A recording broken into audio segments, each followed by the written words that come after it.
Greetings, my fellow freedom lovers and sovereign thinkers. This is LL3's newest podcast. My name is Craig, transmitting from the beautiful swampy mangoes of South Florida, and today's date is Thursday, January 31st, 2019. So let us begin.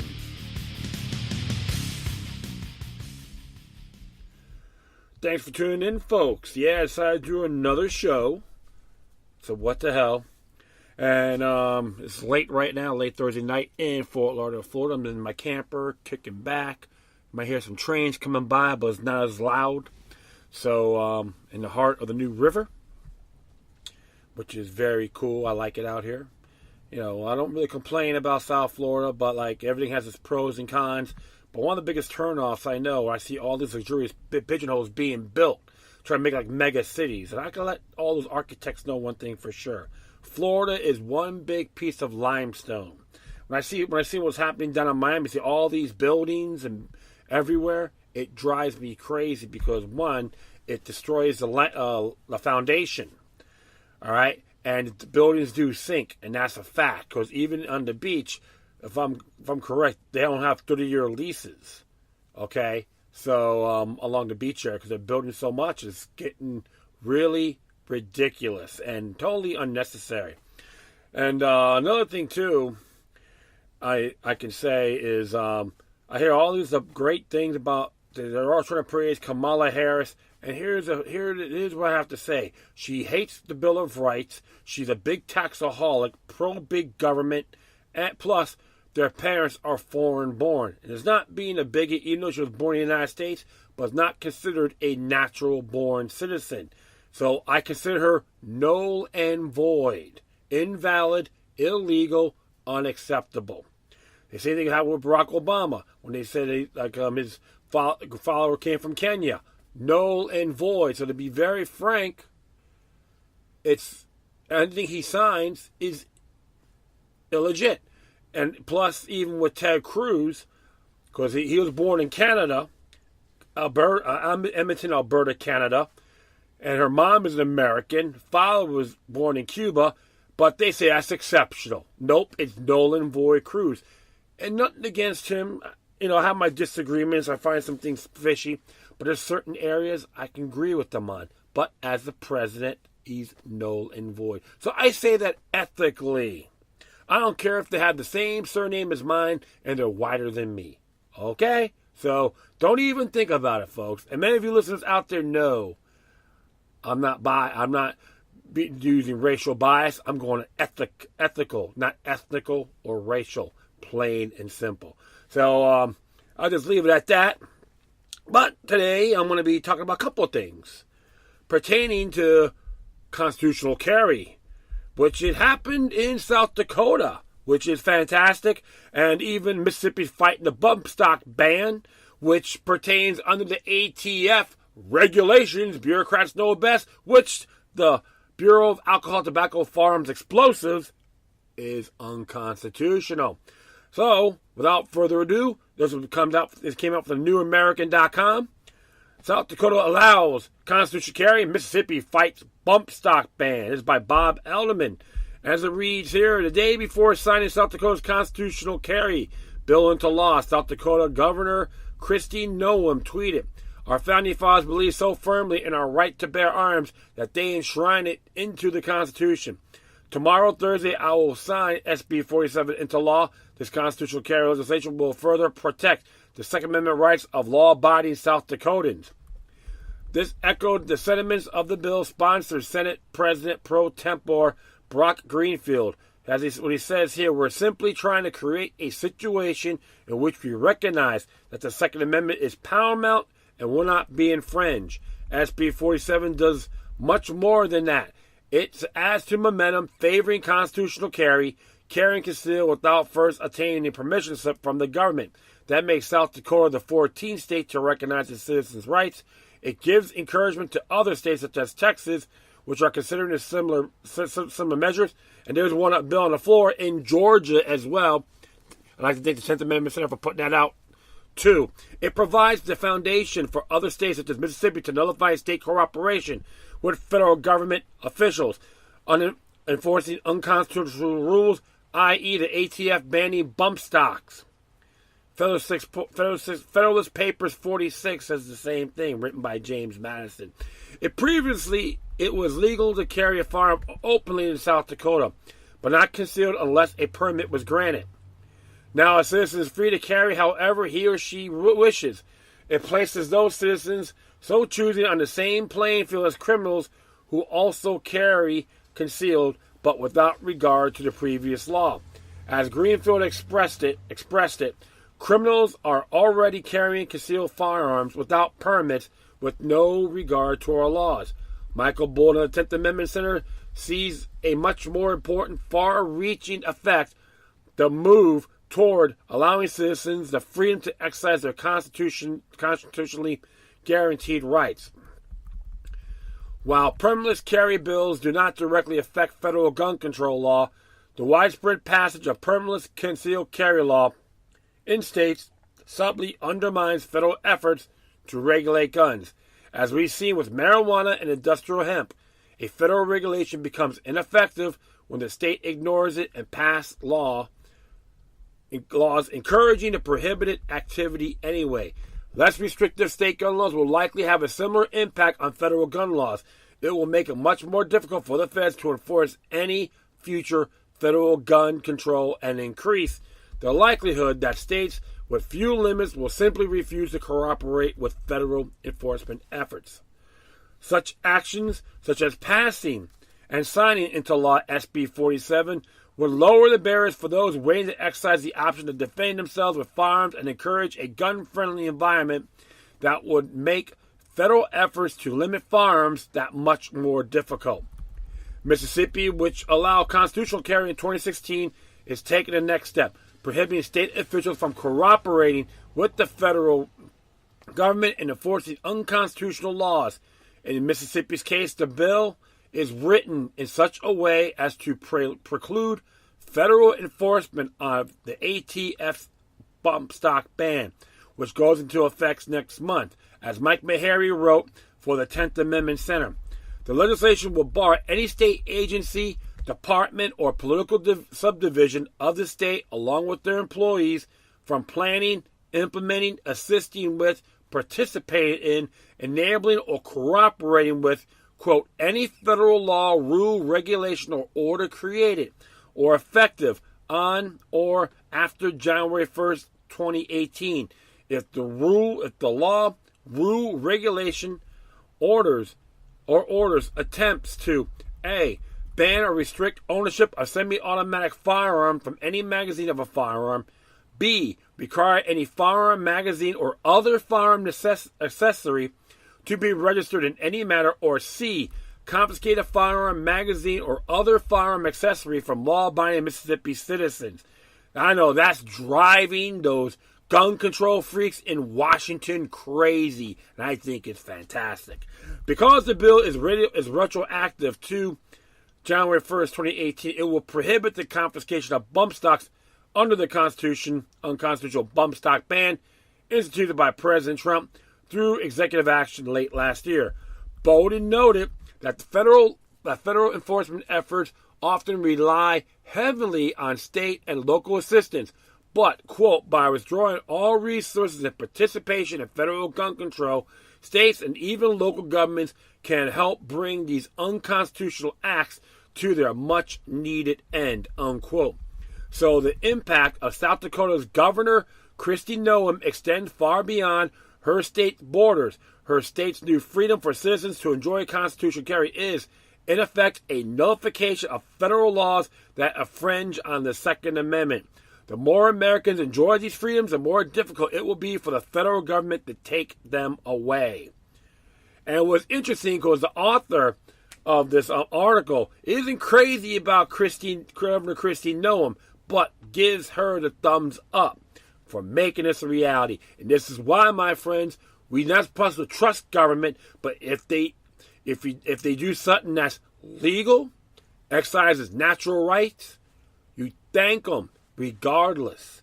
And if they do something which is illegal or unconstitutional, then you call them out. I do it all the time. And it's nothing personal, but principle. And I like to thank them. I like to commend her and the legislators for making this a reality.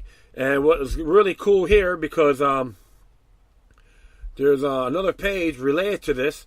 It came out of the Republic.com, as a local newspaper, if I'm correct.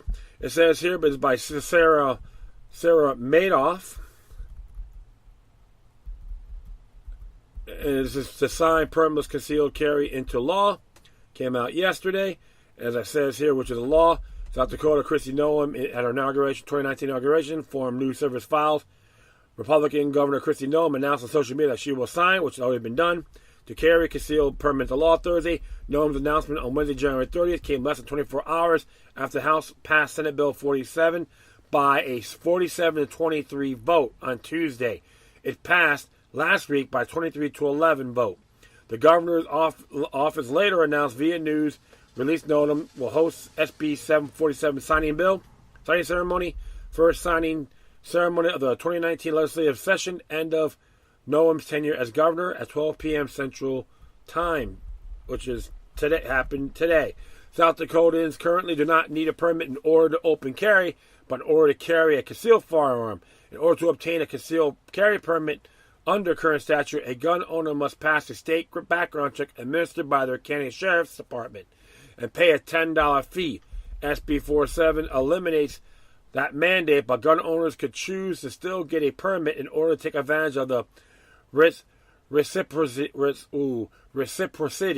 agreements with other states. Alaska does that too, and so does Wyoming. Interesting about Wyoming, they have a constitutional carry. However, if you're a non-resident, you have to have a permit. So it's just one of those things. However, they can make that one step closer. All right, so that is fantastic here. And it says proponents of the measure says gun owners are already subject to a federal background check when they purchase a gun from a licensed seller, and that the permitting process infringes upon Second Amendment rights. Opponents say gun purchases from private individuals or illegally online will not be subject to such checks, and the state permitting process is an important second layer of protection. Well, I say right of privacy, and it drives these opponents crazy. No one previously says she supports permitless concealed carry or constitutional carry, but that she had to review the legislation and discuss it with law enforcement before making her decision. Both the South Dakota Sheriff's Association and State Attorney Association opposed the bill. You know why? Because they lose control, and you got a bunch of them out there. I'm not condemning the law enforcement as a whole, but you got shysters out there think they're above everybody else and they can do whatever they want. So they don't like even the playing field. Like I said, I'm not going after, the law enforcement up there or anyone else. Is a human element. But you got your shysters like everywhere else. And the State Attorney Association as well. Because you got many people in these state attorneys organizations, not just in South Dakota, but in this whole country. You got a bunch of them, a lot of them have attributes of vampires, man. They want to suck your blood and leave you to rot. It's like there's certain manifestations. So they're offended. They're not too pleased about this. But you know what? Who the hell cares? Noem's announcement drew mixed reactions on social media. Some lauded her decision, saying that it helps hold his constitutional rights. Others say the majority of South Dakotans support concealed carry permits and background checks, citing a poll released by Sioux Falls Argus leader. And this is her tweet. Our founding fathers believe so firmly in our right to bear arms that they enshrine into the Constitution. Tomorrow I will sign SB 41 into law. The Constitution carry legislation will further protect Second Amendment rights of law-abiding citizens. And we got one person here. We shouldn't have to lease our constitutional rights back from the government. Well done. And there's someone here that's by Ty Dahl. There's someone here who says, so disappointed the legislature passed that this you will sign is when 89% of South Dakota residents say they support permits for concealed carry. I don't think so. Andy Zell. Noem tweeted this constitutional carry legislation will further protect Second Amendment rights of law-abiding citizens, law-abiding South Dakotans. Noem signature SB 47 will take effect July 1st. So natural rights have prevailed. And that's good. Some people are going to complain, but you know what? One thing I got to say is sometimes you got the corruption that happened at that pipeline protest. And I forgot the name, forgive me, with the Native Americans and all that. Native Americans in the pipeline protests, and they're being treated like garbage. Some of them get treated like criminals. And you know what's great about it? Now they have to think twice. So remember, you always got, when it comes to like police state actions about firearms and all that, they take away firearms from people. Who benefits the most? Corrupt governments and organized crime. So just give you just an example. And this is, I like it. It's in their state constitution about natural rights and so forth. So I'm very pleased. The 14th state to pass it. That is fantastic. And one thing I know for sure, like I said before, all those power-hung, power-mad folks out there, regardless of party, are ticked off. You know what? Good, because I don't give a damn. Because you don't own me. You work for me. And to hell with your campaign contributions and who the people who owned you. Because the difference is, I have a liberty mindset. I govern myself. I don't need someone to tell me how to wipe my rear end like some of you suit and tie hacks in there with their prescription pills, etc. So you know what? I love it, and I believe other states need to follow through, including my state of Florida. That's right, because like I said before, technically the police aren't obligated to protect you. Not just in Florida, but a lot around the country. Look up search engine sovereign immunity and tort liability. All right, definitely read that. It's amazing. A search engine, and I'm not here to make anything up. One thing I do about one of my main objectives is to teach my fellow listeners on these facts. Not hot air, no opinion, and I'm not being endorsed by the NRA. Even though I'm a member of Gunners of America, I'm inspired to say they're not hiring me, okay? Plain and simple. All right, speaking of government corruption, I haven't done anything from Judicial Watch in a while. So this one here, Tim Fitton did, is billions in TSA 9/11 security fees diverted by Congress for other causes. And this is very fascinating. Money to sustain the Transportation Security Administration continuously flowed into the government coffers with a special security fee collected from every passenger. Yeah, Congress didn't release the funds during the shutdown, known as the 9/11 security fee. Air carriers collected $5.60 per one trip and $11.20 per round trip to help fund the TSA. The Federal Aviation Administration reports an average daily passengers flow of $2.6 million, which translates into $14.5 million per day in TSA fees. That amount more than 507 million collected during the 35-day government shutdown, yet the agency's 51,000 employees didn't get paid, igniting an onslaught of hardship stories in the media. What happened to the money? Why didn't Congress release it even though House Speaker Nancy Pelosi claims, quote, our nation's leaders have no greater responsibility than ensuring the safety and security of the American people. How many pills are you taking out to comprehend there, Pelosi? The truth is Congress has 4 years diverted billions of dollars in September 11th security fees and used the money for other causes not related to air security. Can we say extortion? This predates the recent government shutdown and indicates where the safety and security of the American people sits on the congressional list of priorities. In 2001, the TSA fee was $2.50 per passenger, but Congress increased it to the current $5.60 in 2013 and restructured the payment plan so that around $13 billion of the TSA fees would go to deflect reduction in other government sectors. Under the revamp created by the Bipartisan Budget Act of 2013, the revenue collected for passengers gets deposited in the general fund of the U.S. Treasury, and the chunk of the money is used for other matters. Oh, gee, big government knows best. The original statute enacted after the worst terror attack on American soil specifically required that the revenue from the passenger security fee be dedicated to providing civil aviation security services.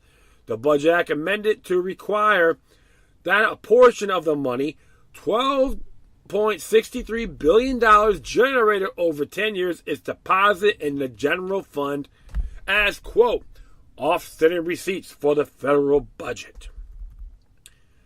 Redirecting passenger security fees naturally caused ruckus in the airline industry, which has repeatedly demanded that Congress stop the practice. Using the TSA's budget for function not related to aviation security has caused a multitude of problems, including excessive screening lines and failure to align TSA staff and equipment with passenger volumes by location, according to the industry's trade organization, Airlines for America, or A4A. In a letter to the U.S. Senator, the group's president writes that if Congress wants to take a constructive and well-justified action, it would immediately put the diverted billions paid by airline passengers where it belongs. And I agree. In congressional testimony last summer, the group's senior vice president revealed that in 2017 alone, special taxes on airlines and their customers totaled over $24 billion, more than $66 million per day. Quote, stop the annual practice of diverting passenger security fee revenue. The airline official Sharon Pinkerton told to the House Homeland Security Committee. That's why Homeland Security is such a sham, my friends, and I gotta be frank, I never gave a damn about them since they announced them 2 days after September 11th. And I'm no expert, my friends. I just pay attention. I know many of you out there do too. If the TSA created after the 2001 terrorist attacks were properly funded, perhaps it would be better equipped to meet its critical missions or handle unexpected events such as government shutdown. The agency is charged with securing transportation by adequately screening luggage, passengers, and properly vetting foreign flight students. Instead, it is the best known for its shameful security lapses and efforts to cover them up. For nearly a decade, Judicial Watch has reported extensively and uncovered records involving TSA's serious transgressions and failures to adequately fulfill its mission.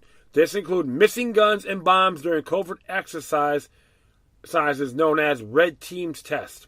TSA agents literally sleeping on a job and stealing from passengers, the failure to properly screen luggage, and a number of other violations that have risked the nation's safety.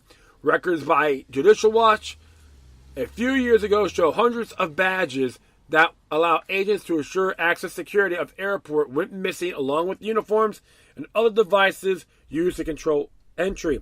Just a few months ago, a bipartisan congressional investigation found that persistent misconduct by TSA managers often goes unpunished, and whistleblowers who report it as well as airport safety risks are penalized by senior officials.